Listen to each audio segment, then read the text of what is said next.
بسم الله الرحمن الرحیم. زه بدلون نیوز کیمرامین میر رحمان نن د کاکړ صاحب سره مخاطب یم او د ده نه د دې غریبانانو په هکله په دې دغه کې یو څو تپوسونه کوو چې دا دوی له څنګه راځي او دوی په څه طریقه باندې تسخیموي. اعوذ بالله من الشیطان الرجیم. بسم الله الرحمن الرحیم. زه د بدلون نیوز ډیره شکریا ادا کوم چې زموږ څونه پروګرامونه کیږي، دوی راځي خاص د الله د رضا دپاره او زموږ پروګرامونه نشر کوي.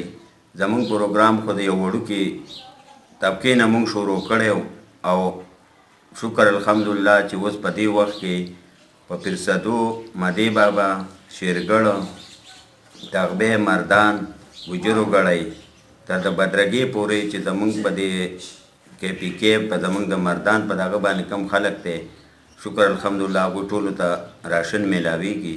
د راشن نه علاوه چې دی نوم ګرمې کپړې، کاپیانې یتیمانانو ته د هغوی ډریس، دا هر څه دا منډې تړې موږ ووو او د الله د رضا دپاره، او مقصد هم صرف د الله رضا ده او د دې خلکو امداد کول دي.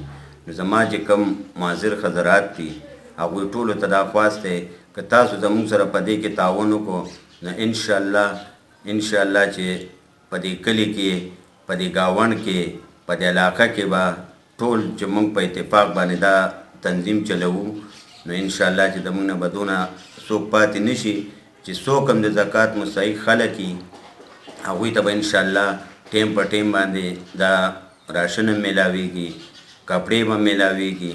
خو صرف موږ سره په یوازې کسه باندې دا نه کیږي.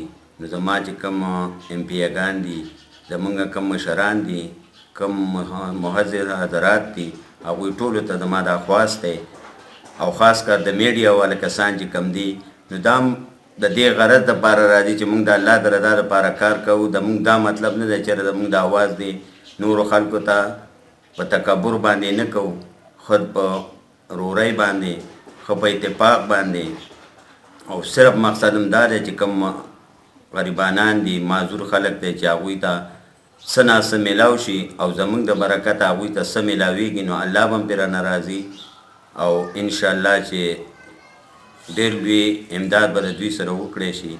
خو که تاسو زموږ سره څه امداد وکړو نو هغې به موږ ته دا پیدا راورسي چې هغه به موږ په ټول کلي کې، په ټوله علاقه کې دا پروګرام به چلوو انشاءالله او د خپل ژونده پورې به یې چلوو او خاص کر د الله د رضا دپاره.